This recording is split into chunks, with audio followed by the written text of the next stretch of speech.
Muito bem, galera. Estou aqui com meu mentor, amigo, irmão, professor.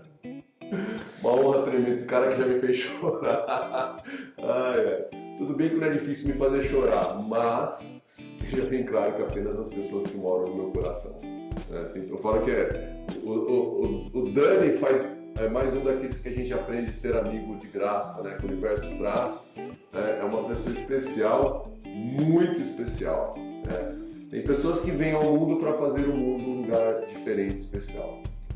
Seja bem-vindo, querido, tá? Uma honra, uma alegria imensa estar aqui, viu?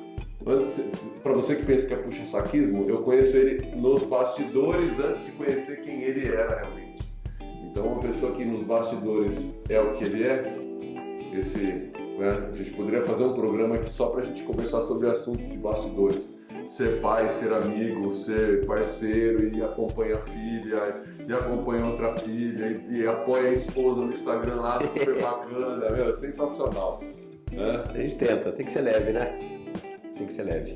Você é um exemplo. Sem pressão, é isso aí. Apresenta aí pra galera, quem conhece o... Eu sou o Daniel, eu sou amigo do Juliano, e eu gosto de ter amigos, e eu praticamente sempre vou... Parece que de um tempo pra cá eu tô ganhando muitos amigos, e isso me faz muito feliz, assim, porque eu me permito ter amigos, me permito conhecer pessoas, e cada vez mais eu quero estar perto de pessoas boas e talvez não tão perto de pessoas que não me trazem bem, né? Isso é um projeto de vida e é isso. Eu sou médico, sou pai, sou marido e gosto da vida. É pesquisador, é um super estudioso, né? Já fez doutorado, já é um cara, não pode falar palavrão no YouTube, mas é um cara top. Que bom. Aí sim, hein, top, né? Não pode falar, né? Não pode falar aquela palavra, né? Um PH, um cara top, né? Muito bem. Feliz. Dani, você tem uma conquista aqui em Rio Claro que é um exemplo a ser seguido mundialmente, certo? Eu não sei se é um exemplo a ser seguido, porque nada do que eu faço ou do que eu fiz é novo. Eu não criei nada, mas eu faço uma coisa que poucas pessoas fazem, que é eu me dedico à população carente, de coração aberto. A minha família vem de origens simples e talvez seja por isso que eu respeite tanto, mas eu não sei se é por isso, mas eu tenho uma aptidão muito grande. Como médico, eu sigo muito a linha de médico de corpo e de alma, assim, eu não vejo quem está na minha frente. Então, eu de fato tenho uma aptidão às pessoas que não têm condições. Então, eu sou rio-clarense e quando eu voltei para cá eu tive uma boa formação, eu me formei médico, fiz 2 residências médicas, tenho todos os títulos da minha especialidade. E quando eu vim para Rio Claro, eu decidi só fazer mastologia, só cuidar de câncer de mama e me dedicar grande parte ao SUS, mas não só assistencial. Então, eu entrei em boas lutas aqui e nunca precisei brigar por ninguém, é só uma luta contra o sistema e sempre tive apoio de muita gente, nunca ninguém me proibiu em caminhar, até porque as minhas caminhadas são caminhadas para o bem. Então hoje eu te falo que Rio Claro é uma cidade que tem números para câncer de mama que são de fato invejáveis, tá? Então Rio Claro tem um rastreamento de mama efetivo, a gente tem um alto índice de diagnóstico precoce para câncer de mama, alto assim, até antes da pandemia, 9 em 10 mulheres com câncer de mama no SUS em Rio Claro tinham câncer de mama em estágio inicial, né? Isso não tem nem na medicina privada. A gente conseguiu agilizar, junto com uma equipe do SEAD, o Dr. Vanilo Prado, meu amigo, meu parceiro, entre mamografia e biópsia, algo muito rápido também, em 1 ou 2 semanas, entre biópsia e externa oncologia, também é um tapa, oncologia fila 0 para tratamento. Fila 0 para tratamento. Hoje quem chega para câncer de mama lá não espera, né? Ela espera só a logística da burocracia, mas é fila 0 para tratamento. E quando chega lá na Santa Casa, a gente consegue fazer um tratamento totalmente eficaz, né? Então, nós conseguimos fazer com que o sistema jogasse a favor do sistema. Isso só, não acho que seja, como eu te falei, não é um exemplo, é um exemplo só de dedicação, mas não de genialidade. Eu não criei nada, só simplesmente tento fazer as coisas. É o exemplo de alguém que quer fazer a diferença, né? Sim, isso eu tento você fazer. Você é uma pessoa que busca isso, né? Eu tento fazer a diferença na vida de todo mundo que está ao meu lado, aos meus amigos, à minha família, a mim, sabe? Eu tento fazer a diferença na minha vida, eu tento sempre buscar, isso não é hipocrisia, você está me conhecendo, eu tento fazer a diferença. E de fato, para a população sul de Rio Claro, essa diferença ela é efetiva. E é um padrão nível internacional. É um padrão nível internacional. Na prevenção. É um padrão nível internacional. Sim. Sensacional. Muito bem. E pensando nisso, e a grande missão nossa aqui é levar informação que inspire as pessoas. A importância da medicina preventiva no sucesso do tratamento, se você quiser se resguardar realmente a sua jornada câncer de mama, ótimo, fica à vontade. A prevenção para qualquer área da medicina, ela é fundamental. O grande problema é que no Brasil, nós ainda não chegamos na época da prevenção, nós ainda tratamos as doenças. Então, de uma maneira literal, a gente ainda apaga o fogo, a gente não previne o incêndio. As faculdades de medicina novas, eu dou aula aqui no Claretiano, já tem uma visão muito para prevenção, prevenir. E eu te falo, Gil, que isso é algo que a gente já está conseguindo fazer em Rio Claro. Então, como eu acabei de falar, como a gente já tem dados muito bons para diagnóstico e tratamento do câncer de mama, a gente já entrou numa fase de prevenção terciária. E é importante as pessoas entenderem que quando a gente fala em prevenção, a gente fala em vários diferentes estágios de prevenção. Então, a gente tem prevenção primária, que é quando eu faço alguma coisa que evita que desenvolva uma doença. Por exemplo, você, seus alunos, atividade física evita a maioria das doenças, tá? Talvez a gente chegue nessa discussão em algum momento aqui. Então, eu faço algo que evite. Daí eu tenho prevenção secundária, que no câncer de mama é a maior diferença, que eu já tenho a doença, eu não sei que ela existe, mas eu faço o diagnóstico dela muito precoce, que é o rastreamento. É a mamografia. Mulheres a partir dos 40 anos fazem mamografia, por quê? Eu não sinto nada na mama, mas talvez eu tenha um tumor muito pequeno, e quanto menor o tumor, mais fácil o tratamento. Como a gente já chegou na fase da prevenção secundária muito boa em Rio Claro, agora a gente passa para a fase de prevenção terciária, que é o quê? Eu já tive a doença e eu quero evitar que ela retorne, que ela volte. Então eu te falo que o bom médico precisa agir nos diferentes níveis de prevenção, porque para algumas doenças o tratamento não é tão efetivo. Então, se eu não lidar na prevenção, talvez isso vai custar caro em algum momento. Na cabeça do médico, principalmente médico pesquisador, gestor, que pensa de uma maneira macro, a prevenção tem que fazer parte de um dos planos iniciais. E aí, a pergunta subsequente seria a história do estilo de vida e o impacto sobre o tratamento. A gente já vê que o estilo de vida ele tem um papel importante na prevenção, na grande maioria das doenças, e no tratamento. Uma pessoa que entra e tem um estilo de vida saudável, se alimenta melhor, a chance de sucesso é maior? Já faz um tempo que eu tenho estudado estilo de vida, porque isso faz muito sentido. Então, eu acabei de fazer uma pós sobre medicina. Existe uma medicina chamada, uma área da medicina chamada medicina do estilo de vida. Eu fiz uma pós agora de um ano lá no Einstein, terminei agora em setembro, e é o que mais faz sentido. Vou te falar por quê. Porque antes da gente falar do impacto do estilo de vida no tratamento, a gente precisa falar do impacto do estilo de vida no desenvolvimento de doenças. E eu te garanto que 80% das doenças ocorrem por conta do seu estilo de vida. Não quer dizer que se você tiver um estilo de vida absolutamente saudável, você não vai desenvolver doença. Mas diminui e muito. Vou te dar um exemplo. Os pacientes vão no meu consultório muitas vezes com alguma dor na mama. E mulher que tem dor na mama, assim, às vezes ela pode achar que é um câncer de mama e vira um desespero. E por que é um desespero? É um desespero porque ela talvez pense que tem câncer de mama e baseado nisso ela pensa que tudo vai desenvolver ruim na vida dela. Primeiro que isso não é verdade, ter câncer de mama não é uma sentença, mas não é isso que eu quero falar. Ela chega no meu consultório obesa, muitas vezes tabagista, estressada, tomando um monte de remédio para hipertensão, para diabetes e toma remédio para dormir, e na hora que ela descobre que ela não tem nada na mama, ela fica tranquila. Qual que é o real sentido dessa informação? Se a principal doença do século é a doença cardiovascular, que é ligada à obesidade. Ela não tem nada na mama, mas ela é uma bomba inflamatória. Então não faz sentido a gente se preocupar só com os desfechos das doenças que a gente tem medo. A gente precisa nos preocupar com aquilo que a gente está causando com a gente mesmo. Aí sim, se você fizer a sua lição de casa, deixa a medicina agir. Se surgir alguma coisa, a gente vai correr atrás. Mas o estilo de vida é o que vai determinar o desenvolvimento da maioria das doenças que você pode ter. Câncer, doença cardiovascular, doenças autoimunes, uma porção de coisas que a gente chama de doenças não transmissíveis, elas aumentam, diminuem muito o risco de você desenvolver se você tiver um estilo de vida saudável. Daí você me pergunta, se após o diagnóstico eu passar a ter um estilo de vida saudável, melhora? Claro, o estilo de vida saudável sempre melhora tudo.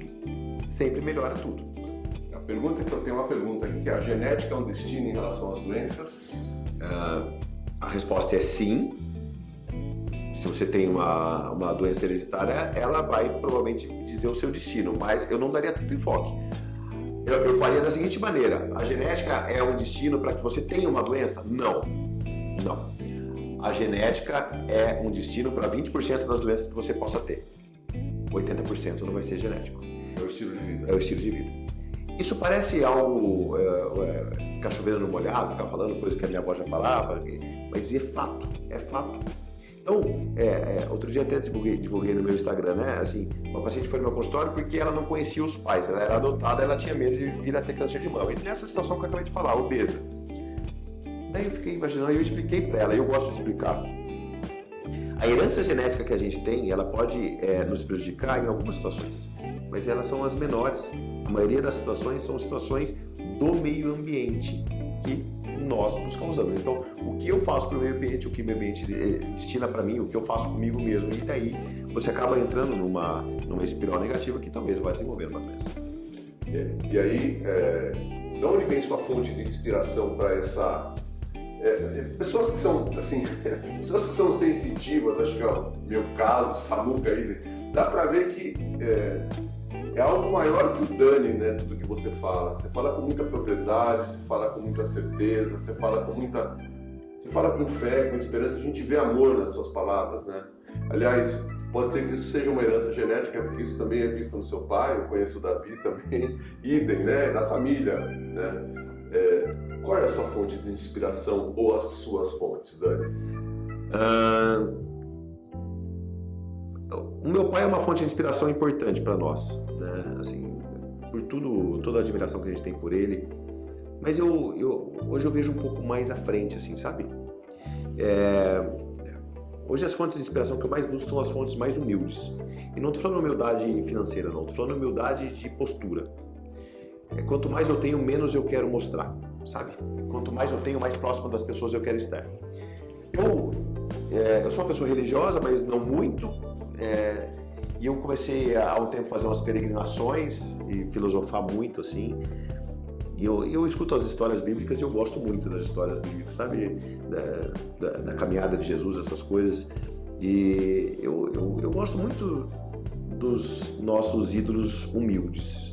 Acho que Jesus foi um ídolo, assim, ele é uma personalidade humilde, tirando a religião, mas humilde. E hoje eu busco as minhas fontes de inspiração são as mais humildes possíveis, sabe? Isso me dá muita força para crescer, para estudar mais, para estar cada vez... talvez hoje eu tenha credencial para entrar em muitos lugares que talvez eu não queira estar. Entendeu? Assim, para estar ao lado de muita gente que talvez eu não queira compartilhar. Porque são pessoas que começam a olhar para um ciclo que não leva a nada. Então hoje eu gosto da humildade. E as minhas fontes de inspiração são as pessoas humildes que ficam ao meu lado. Eu não tenho uma pessoa. Mas eu vou ganhando isso com as pessoas que convivem comigo, com você, por exemplo, eu já te falei isso. Eu ganho com as pessoas que estão ao meu lado e isso vai me trazendo uma energia muito positiva. Sensacional. O ogro que está segurando para não chorar. É muito para pessoas espirituais, né, que entendem essa jornada de... isso que o Daniel falou muito forte, né? Quanto mais a gente se aproxima de pessoas que têm e nos deparamos com a humildade, a gente vê o quanto o significado da vida é por ela, né? É pela vida, pelo carinho, não tem a ver com conquistas correlacionadas a um mundo tão material. É isso, eu penso assim. Por que a gente está aqui? Tem uma pergunta aqui que é importante, né? E é difícil, levando em consideração o tsunami de informações. A gente já sabe o que precisa fazer. Tabagismo, álcool, estresse, falta de sono são vilões realmente perigosos? Depende. Vamos um a um. A medicina do estilo de vida, ela tem 6 pilares: nutrição, atividade física, tabagismo e álcool, que a gente chama de substâncias tóxicas, relacionamentos saudáveis, espiritualidade, fé e fadiga. Mais ou menos esses 6. O álcool não é um vilão, na medida certa. Não adianta a gente querer dizer que é, porque eu não tenho fonte científica. E tudo aquilo que eu falo, eu preciso ter fonte. Você pode até perguntar para mim se eu gosto ou não gosto, são coisas diferentes. Mas quando eu falo para você e venho aqui, eu preciso trazer fontes confiáveis. O álcool não é um vilão. Há diversos estudos que demonstram, por exemplo, que o consumo de vinho diminui uma série de doenças, entre elas doenças cardiovasculares, certo? Mas existem limites saudáveis. Qual é o limite? Para homem, 2 doses e para mulher, 1 dose diária. Qual é a dose? É a dose tradicional. Então você vai tomar uma lata de cerveja para mulher, homem 2 latas, para mulher um cálice de vinho, para homem 2. Tabagismo, não há limite saudável. Não existe quantidade saudável. Fumou? Não existe. O tabagismo não há nenhum limite saudável para ele. É um mal que é difícil alguém me convencer que aquilo porque você faz aquilo. Mas eu já fui mais duro em relação a pacientes tabagistas. Hoje eu entendo que é uma doença que não é fácil você lidar com ela. E quem fuma sabe. Esse é o problema. Talvez com essas mudanças de políticas que nós tivemos há alguns anos, né, mostrando a realidade, quem fuma sabe, mas é um problema gravíssimo. Estresse é um problema. Estresse é um problema porque o estresse faz com que quem fume mais, quem beba mais, quem dorme menos, né? O estresse ele é inerente a tudo isso. É difícil você ter alguém que é estressado e consegue se desenvolver bem em outros pilares da medicina do estilo de vida. É mais ou menos um equilíbrio, né? E o sono é uma questão que hoje cada vez eu lido mais com ele, assim. Porque essa história de que eu durmo pouco, porque eu penso muito, isso não é saudável. Então, existem critérios técnicos para sono, para adultos pelo menos 7 horas por dia, para crianças mais, tá? Isso deve ser seguido. Descobri há pouco tempo que a luz do celular, que é uma luz azul, ele inibe a liberação, né, dos hormônios do sono e talvez isso seja um problema para que a gente não consiga entrar em sono profundo, sono REM, por exemplo. Então hoje eu estudo o sono de uma maneira mais séria, assim. E acho que é por isso que eu durmo. É fácil, que eu preciso achar mais uns 50, 60 caras que falam bem como ele fala. Samuca, tá fácil, brother. O Samuca vai até me dar desconto esse mês, velho. Pouca edição, desconto nada, vai me dar mais folga, né, Samuca? Muito bem. Dani, e essa pulseira rosa? Já que você... Fora que esse cara é um exemplo a ser seguido. E essa pulseira rosa? Essa pulseira rosa é uma pulseira que ela... Eu acho que é o projeto mais bonito que eu já participei, que eu idealizei, assim. E de fato eu acho mesmo. Não estou fazendo propaganda.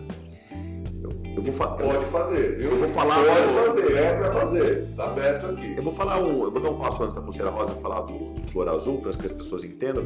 Então, eu já expliquei que o Rio Claro chegou num nível muito bom de diagnóstico precoce e tratamento, então nos dá a possibilidade, né, Gil, de começar a olhar para a população que teve câncer de mama e falar assim, o que eu vou fazer por você?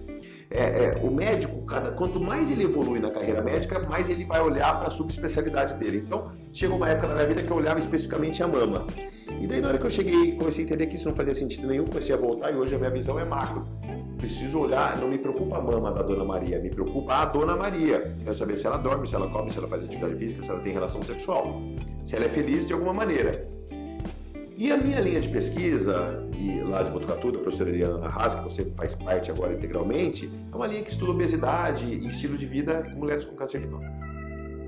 E eu tenho convicção de que a obesidade, ela piora a sobrevida de mulheres que têm câncer de mama. Tá? Convicção. Elas não só aumentam o risco cardiovascular, mais do que mulheres que não tiveram câncer de mama, e aumenta o risco de recidiva do próprio câncer de mama.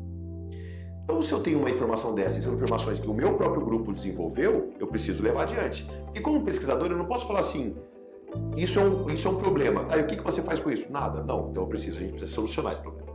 Então veio o Flor Azul. Flor Azul é um projeto de pesquisa grande, com uma equipe interdisciplinar, né? Nós temos aqui o nosso educador físico, a nutricionista, a médica da medicina integralista, tem eu que sou mastologista e tal. E o que a gente faz? Submete mulheres à mudança de estilo de vida para que elas percam peso e a partir daí a gente vai ensiná-las a fazer isso na casa delas. Basicamente é isso.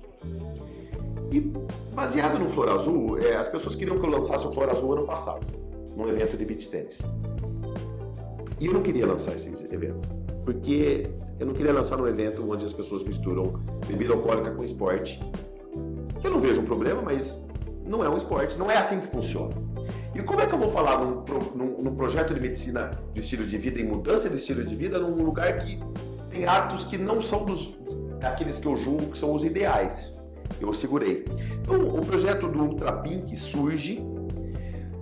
Existe uma fachada na frente que é chamado trazer dinheiro para o Flor Azul, mas não é o meu objetivo primário, não é o objetivo primário.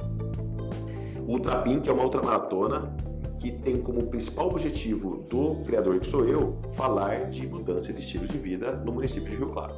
Então nós desafiamos 45 personalidades da cidade, e só eles, e essas pessoas vão cumprir em até 3 pessoas, se quiserem, 1 ou 2 ou 3 pessoas, 45 quilômetros. E nas costas de cada pessoa vai ter um patrocinador. Você é um patrocinador. A pessoa o grupo que completar, coloca R$ 1.500 na mão do Flor Azul. O grupo que não completar, não coloca o dinheiro na mão do Flor Azul, o dinheiro vai voltar para o patrocinador. Volta metade, porque metade, na verdade, vai usar para custear o evento. O que eu quero com essas pessoas caminhando 45 km? Eu quero muita coisa. Eu quero que elas sofram. Eu quero que elas sofram e não possam desistir. Porque isso é o que acontece com uma paciente oncológica. Ela não pode desistir. Ela se vê em situações que o que ela mais queria talvez fosse acordar e não estar ali, mas não, ela está ali no meio do olho do furacão, ela tem que fazer. Então as pessoas vieram, mas eu posso fazer em 4 pessoas, posso fazer em 5? Não, você não pode. Para mim, todos fariam sozinhos 45 km. Para que cheguem rastejando, mas que cheguem dando um orgulho imenso ao seu preparo físico que você desenvolveu nessa pré-temporada, que você no dia dê valor aos seus passos, à sua vida, à sua movimentação e tudo isso. Então, o projeto Ultra Pink é um projeto muito filosófico. Por trás das regras clássicas existe uma filosofia muito intensa em relação a compartilhar o sofrimento, entender o sofrimento de quem está passando por algo, vencer os seus próprios limites, suar, se preparar, estar ao lado. Por exemplo, não pode correr. A gente não vai permitir que as pessoas corram, porque eu quero que as pessoas caminhem juntas. Eu quero que as pessoas cheguem juntas. Não tem pódio. Eu não quero que tenha primeiro lugar, eu quero que as pessoas confraternizem juntos, que um ajude. Gil, vem comigo. Não, você não vai desistir de jeito nenhum. Tamo junto. Eu quero que as pessoas tentem entender no dia a dia o que a gente faz dentro da medicina. Vamos junto, vencer todo mundo junto. É isso. Vou ter a honra de colocar minha pulseira. É sua. Tá, aqui ó. Essa pulseira só tem os coordenadores, os desafiados e os membros do Flor Azul. Obrigado, hein, ó, que honra, galera. Muito bem. Falei, dá pra gente ficar horas aqui. A gente tá caminhando pro final, tem uma coisa importante. Esse cara presenteia todas as pacientes dele com flor. Você já pensou isso? Então, Dani, isso aqui é o mínimo que a gente pode fazer em nome do Instituto, das pessoas que estão aqui presentes. Tá? Um vaso de flor para você, meu amigo. Samuca, fica à vontade de posicionar aí na câmera. Cara. Tá? Eu acho que isso nada mais do que representar o seu celular. Deixa. Pronto. Nada mais do que mostrar para vocês o exemplo que esse cara é aqui, né? Esse filho, esse pai, né? Esse atleta, né? É bonito de ver, né? Então a gente aprende. Conviver ao lado do Daniel, fico até emocionado, a gente aprende o tempo inteiro. Aprende observando, aprende com o conhecimento, aprende com a postura dele, e esse é o significado. Qual é a única razão do Gil emprenhar, né, empreitar tudo isso e enfrentar tudo isso junto com o Samuca? O Samuca está com a gente, que agradeço o Samuca demais. O Samuca está no projeto comigo já. Quantos anos, hein, Samuca? 6 anos já juntos, nunca paramos de trabalhar juntos. Nunca tivemos um risco de discussão, eu e o Samuca, cara. E olha que são dois caras diretos, retos, broncos, certo? Porém, com muito amor, com muito carinho. Dani, obrigado. Acho que tem mais coisa que a Milena trouxe. Essa aqui é presente do Instituto pra você. Poxa, obrigado. Presente. O outro também. Que isso, cara. Boné, você vai pôr depois. Aqui é do Instituto, tem boné, tem caneca, tem tudo, tá? Cara, eu te agradeço demais, você me emocionou com essa flor, principalmente fazendo essa correlação com o que eu entrego para as minhas pacientes. Eu sou fã do ato da flor, a flor tem um significado imenso, assim, né, de carinho, de energia positiva. Isso eu aprendi com meu pai, essa inspiração é dele, né? Todas as mulheres que eu opero ganham flor, todas. Tanto do SUS quanto do meu consultório, e as flores são as mesmas, tá? E o mais interessante, cara, é que assim, a maioria delas nunca ganhou uma flor na vida. Você imagina, né? E elas guardam, elas plantam essas flores elas vão adiante. Às vezes a flor não vai pra frente, eu mando outra flor. E eu quase não ganho flor. Então, você me tocou, eu agradeço demais, Gil. Eu agradeço a oportunidade. Conte sempre comigo, eu quero contar sempre com você. Tamo junto. Galera, sem palavras. Obrigado, meu irmão. Eu que agradeço, cara. Beijo. Até a próxima. Tem que trazer ele de novo. Valeu. Tchau.